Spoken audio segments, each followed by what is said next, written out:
Hello, everyone. Welcome to the official ScaleupStream Podcast. I am your host, Hugh Seth. And interestingly enough, we have the CEO of ScaleupStream, Gary Jinks, here with us today. Gary is also the founder of GLJ Group and managing director of South Valley Angels. Gary, welcome. Thank you for having me.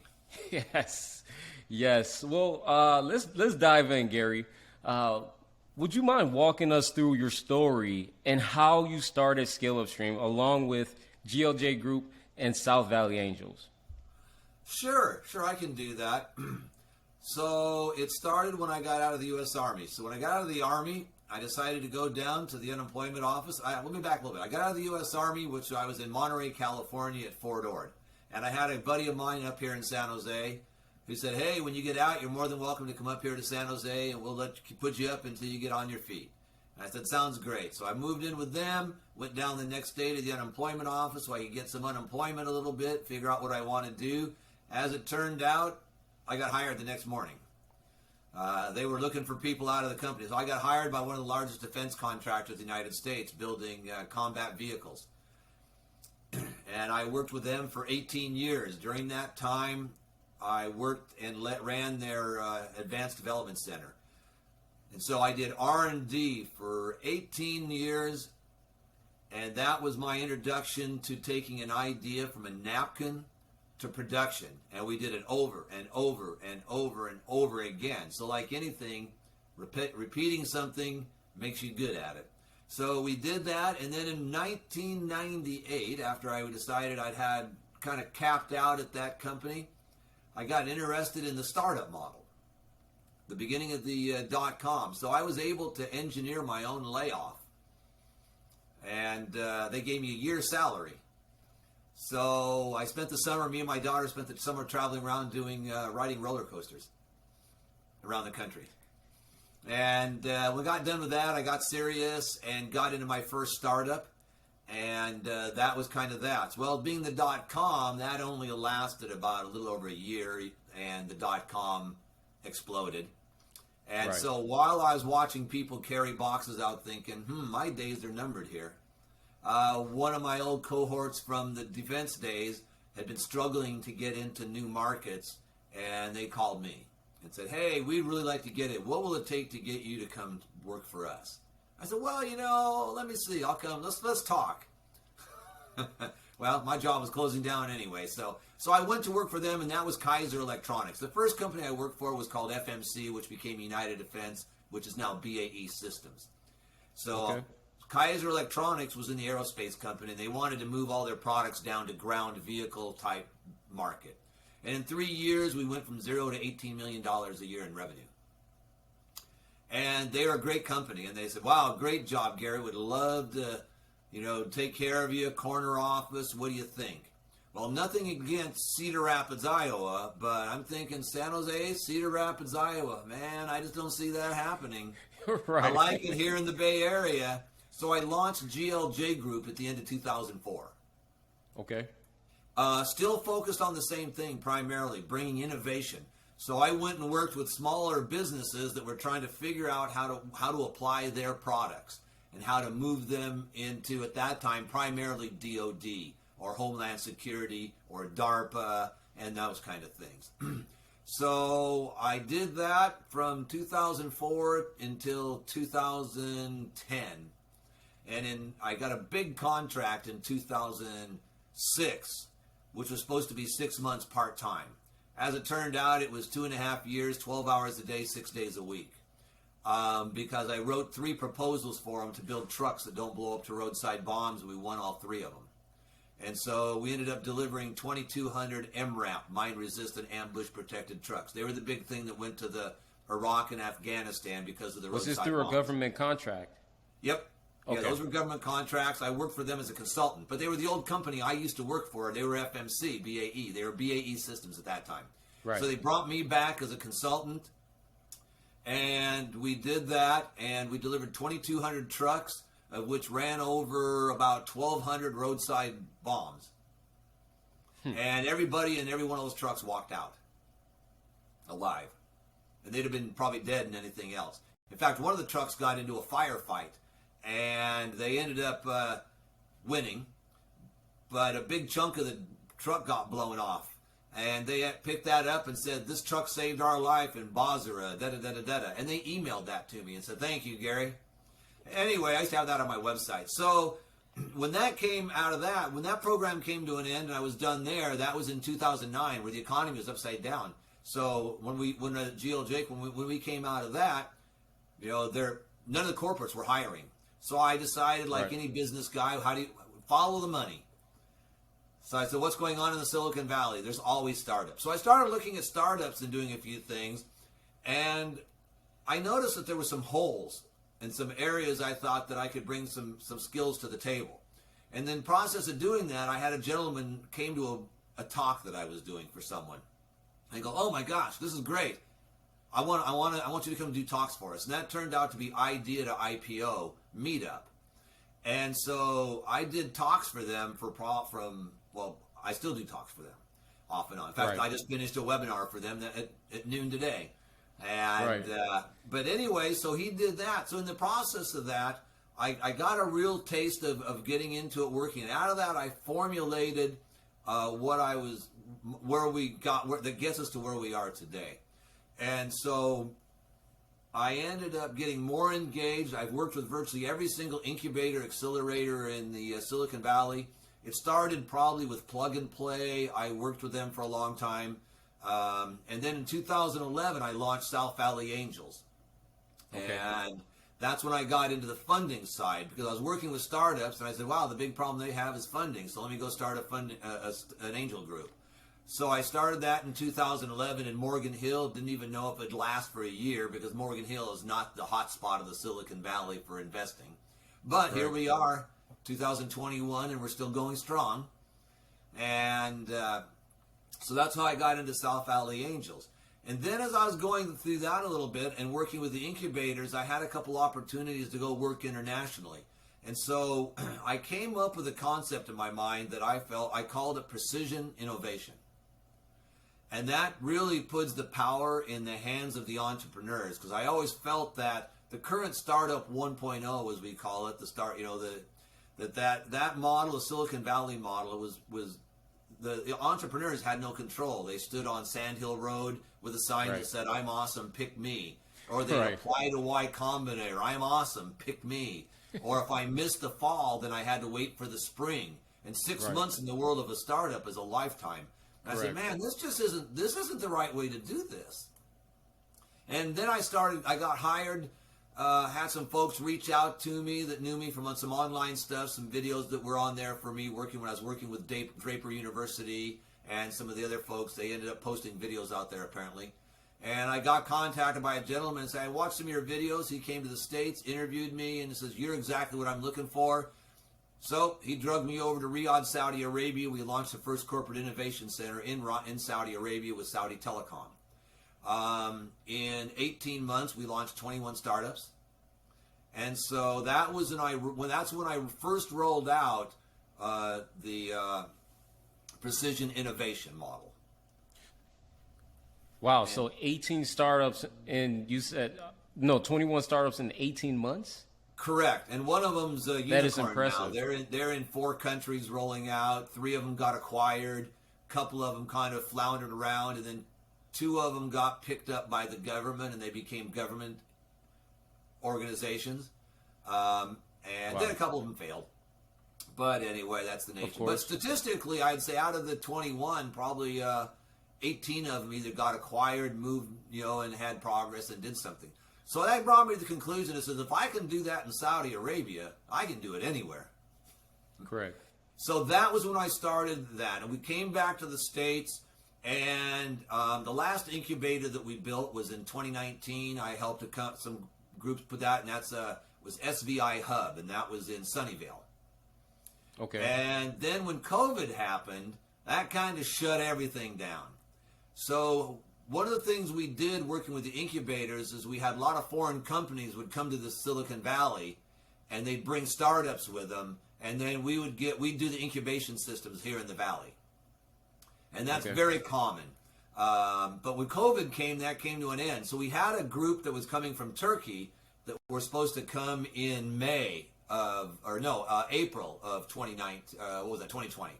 You know, the heart of the COVID stuff. Well, obviously that didn't happen, so we ended up doing it online. And that kind of said, you know, this is what I've been thinking in the back of my mind, that we need to figure out how to do this online and bring precision innovation, like I say, which is really geared with putting the power in the hands of the entrepreneur so they have control of their destiny, and connecting them directly to corporations. Because corporations buy 95% of all the 95% of all startups are acquired. Right. And corporates buy those. So it seems logical. Why don't you just connect those two? Well, now Plug and Play is they're following a similar model, but they don't do it the same way that we do in our precision innovation model. But anyway, so I saw that as something that was going on, and in the process of doing that, I had a 5-star development team fall in my lap that came out and said, oh, I liked what you were doing in that thing. You know, I launched a startup. I was going to do this with it, but he actually didn't launch a startup. He built a platform. They were tech people. So we started working from May, June, July, and he delivered a product, which shocked me because in all the years I've worked with startups, they never deliver anything. They always, oh, yeah, I'll deliver you something. And they disappear. You never hear from them. He delivered a product. I brought my experts here from the Silicon Valley. Some of them you might know, Sal and so forth. They opened up the hood. They looked under the hood and said, hey, these guys know what they're doing. This is some good stuff. Right. So I said, okay. So then I started working with them more. In October, we launched ScaleupStream, which we didn't really launch it. We started the company, incorporated it, got organized, started building it. We launched ScaleupStream in March 1st of 2021. And so as founders, we funded that with about $250,000 of our own money, got it to where it's going, and launched it. And that brought the vision I had in the back of my mind, and it brought precision engineering onto the platform doing what I'm wanting to do. Now, I wouldn't have launched that if I had to go out and build a tech team and build a startup from scratch. But since the tech team was handled to me, and not just a tech team, but we have 34 developers and 6 computer science engineers. So it's a full-blown, full-scale tech team, and they can do virtually anything. They're amazing. So that's how I got into ScaleupStream. And so now ScaleupStream is an MVP, launched March 1st, as I said, and that is the beginning of bringing the vision that I have and that we've applied over the years. So since I launched the Precision Innovation in 2016, myself personally, I have sat down and launched over 1,000 startups applying that model. And I'm assuming very good track record with the 1,000. Well, I don't know how many of them became successful because it's hard to keep up with that many, but practice makes perfect. In that 1,000 startups, I definitely did my 10,000 hours. I concur with that. So tell me, what do you think makes your business different, or should I say ScaleupStream different from others in the industry? Well, that's a great question. Because if you were to look at us from the 100,000 foot level, you'd say, well, aren't you just another Y Combinator, only you've gone online, or aren't you an angel list, or aren't you one of these other people? And the answer is yes and no. The reality, all those could be on our platform. Well, angel list, not so much, but any incubator, accelerator could be on our platform. So what makes it uniquely different is a couple things. One, it's a non-branded platform. So think of it kind of like Intel Inside in the computer world. We don't want everybody to have ScaleupStream. So if you go to, I've worked with Y Combinator. So everybody that's in there becomes a Y Combinator company. Mm-hmm. Yeah, they've got their brand, but they've always got that Y Combinator associated with it, which is fine because Y Combinator is now one of the institutions in the startup world, and they've earned that. But we didn't want to do that. We wanted startups and subject matter experts and mentors to have their own brand and to be who they are. So that's one of the things that's different. The other thing that's different is we are talking about holding a sign up on Sand Hill Road and saying, accept me. And I felt that model doesn't work. So we are accessible by anyone, anywhere in the world. So for example, 7 p.m. San Francisco time every Monday night, anybody in the world can pitch to a Silicon Valley investor for free. That right there makes us uniquely different. You don't have to get accepted. You just pitch. And so our biggest point is putting the power in the hand of the entrepreneur so that anyone, anywhere has the ability to do it. Now, we don't focus on launching startups. We focus on commercializing innovation. And that is a completely different approach. Now, 90% of the people we work with will, in fact, launch a startup. However, if you're a tech company, you don't have to launch a startup. We can put you together, demonstrate your tech, and get you acquired in 18 months and never launch a company. And that's unique. That's why we're not focused on launching startups. We're focused on commercializing innovation. And innovation's only innovation if somebody's using it. If not, it's just an idea. So that's part of what makes it different. Accessible to anyone, anywhere. Put the power in the hands of the entrepreneur and allow them to work at a time scale and a budget they want. So if somebody decides, oh, I want to come in and go through your incubator program. No problem. We have one on ScaleupStream right now, $500. And they'll go through the exact same incubator program that we do with the incubators that we sell our services to, only they charge $3,500 per company. So we charge them that and so forth. Now the difference is the program I mentioned is one-on-one direct with the startup, and it happens over a shorter period of time rather than 8 or 6 or 12 or 14 weeks or something like that. So it allows you to start when you want at a budget you want. We have free things on ScaleupStream, but the problem with free is you can only if you spend too much time at free, you'll only learn so much. I learned through working with 1,000 startups that you can teach webinars, you can mentor things, but it's the one-on-one engagement that makes it stick and creates the progress. I learned doing this. That's a big deal. Yes? It becomes more personal, and you could go a lot further with that when it's direct to your business versus something more general. Well, not only that, 99% of startups have never brought a product to market. They've never built a team. They've never raised funding. And so what are the odds of them being able to know how to do that and be successful? Pretty slim.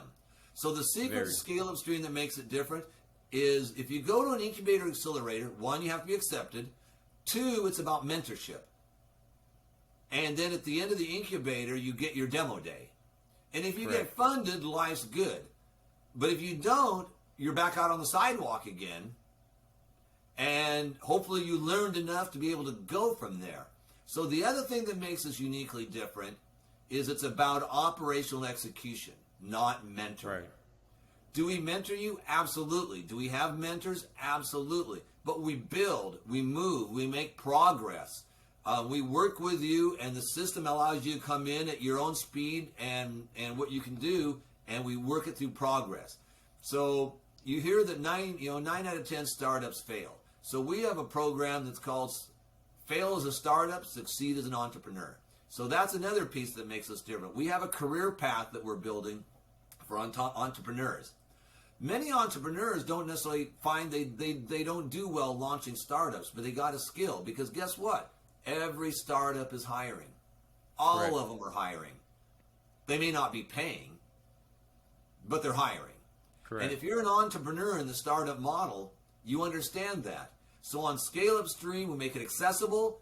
We allow it to be progress and operational execution focused, and an increased speed to market. Correct. Okay.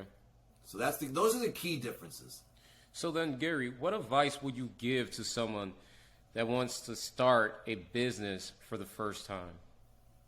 Okay. The first thing is to determine how you want to start that. So in the old school way, you would just start your business, you'd get a small business loan, and you'd grow as fast as your debt allowed you to grow.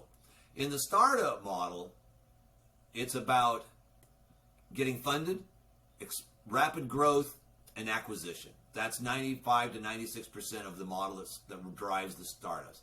That 4% go IPO. ScaleupStream is more focused on the 95, 96% that are going to get acquired. And that's where the precision innovation comes in, getting moved in building what the corporates want to buy. Because the corporates are buying more and more and more startups than ever before. In 2019, corporates funded $57 billion into startups by funding them and launching them. And then they bought them. So that's kind of what I would say is, one, is the startup model right for you? If it's not going to rapidly grow, if you want to be a lifestyle business, then the traditional model is better. And some verticals don't necessarily fit in the startup model. So the first thing, if you're going to come into the startup model, you have to understand what that is and understand the basics of that and whether what you want to do is proper in that space. Okay, so that's the first thing I would look at as far as coming into the startup model. The second thing is that the startup model, when it started back in the 70s with the Steve Jobs, the Bill Gates, the Mark Andreessens, the Hoffmans, these kind of folks, they were visionary. Today's entrepreneurs most of them aren't visionary. They're just looking to launch a startup because that's the cool thing. Everybody wants to launch a startup today. And the problem with that, most of them launch a startup purely by focusing on a problem. And the problem's important, but when you focus on the problem and say, I've got to solve this problem, does the world want that problem solved? Is there demand for that problem? So you need to start with understanding what's the vision. What does the world look like in 2 years, and why is that problem going to be relevant to solve? So that's kind of the philosophies and things I'd look at them. What does the 2 years from now look like? What are the trends that are happening? And where's a hole in that future? And then solve that problem. Correct. Okay. I think that's a very sound advice right there, and one that anyone could take away with. So what's the best part about running ScaleupStream right now, would you say? Well, one is it gave me an opportunity to put my vision onto a platform. Okay. There's an absolute satisfaction to working with startups. It is immediate satisfaction. I can sit down in an hour with a company, for example, and the meeting starts and we get these questions and things going, and then about 3/4 of the way through that hour, all of a sudden, boom, the light comes on. And it's like, oh my gosh, game changing, this is amazing. And there's nothing more satisfying than getting that instant gratification of somebody who is confused and lost a little bit and struggling, and all of a sudden you see it in their eye. Oh my God, that's it. And they're motivated, they're pumped, they have a clarity of what they're doing. That's extremely satisfying. The other part that's satisfying is investing in them and getting a nice return on investment. So I just love innovation. That's what I've done. I love taking an idea off of a napkin and making it real. Okay, Gary, so now that we're discussing startups and whatnot, I think it's appropriate to ask, because this is really important. If they're going to go down the route of starting a business, then next thing is going to be obviously acquiring financing, right? Whether it's equity or debt. Now, my question for you then is... It's only going to be equity. We're talking startups, no debt. Yeah, so equity. That'll derail your speed to market. Okay, yeah, for sure. It's going to obviously cut down your purchasing power and things like that. But what I was wondering is, how long should a startup prepare their fundraising process, prepare for fundraising? As fast as possible. This, again, the key to the startup model is speed to market, because you're competitors. So you got to stay ahead of the power curve, because you got to assume that there's 1 million people out there that saw that gap in that future that want to fill it. And so we're looking at what's going to happen in 2 years. So it's the shorter the better. So for example, when I was working with meetups and working with incubators in the Valley before COVID shut everything down, I would see entrepreneurs come back around that I saw a year before, and they seem to still be asking the same questions. So that's obviously way too long. So it takes a while. What's going to drive the beginning isn't so much preparing for funding, it's building the MVP. That takes longer than anything.